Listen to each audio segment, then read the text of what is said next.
अछि विजय एंटरटेनमेंट्स की प्रस्तुति।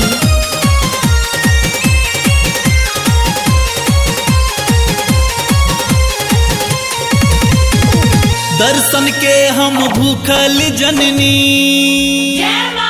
दर्शन के हम भूखल जननी, हमरा किया तरसाबै छी। पुतक गलती माफ करू माँ, हमरा किया कनाबै छी। पुतक गलती माफ करू माँ, हमरा किया कनाबै छी।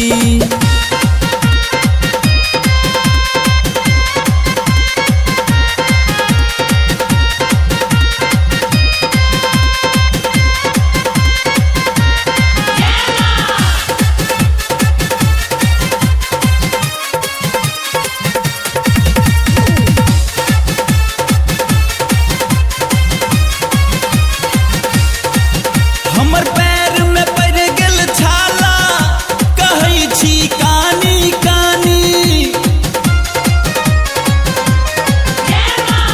हम कतऽ सुतल छी, रुसल छी किए भवानी, रुसल छी किए भवानी। भूखल प्यासल हम आयल छी, भूखल प्यासल हम आयल छी। अहाँ छप्पन भोग लगाबै छी। पुतक गलती माफ करू माँ, हमरा किया कनाबै छी। पुतक गलती माफ करू माँ, हमरा किया कनाबै छी।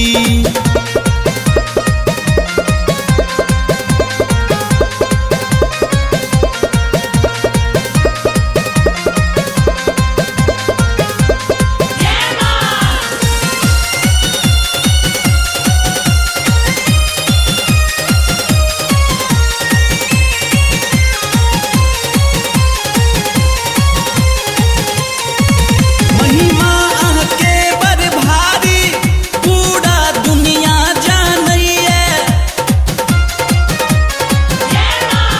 अहाँ माँ कोना खुश छी, बेटा अहाँके कन्हैया, बेटा अहाँके कन्हैया।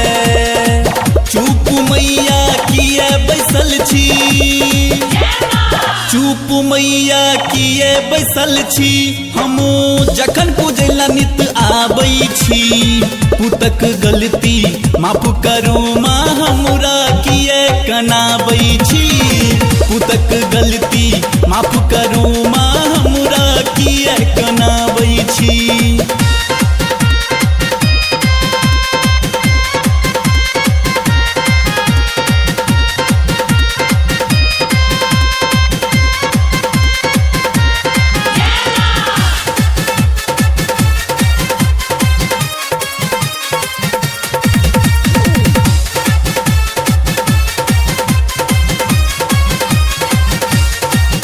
दीपक बड़का अज्ञानी, माँ अहाँ छी कल्याणी।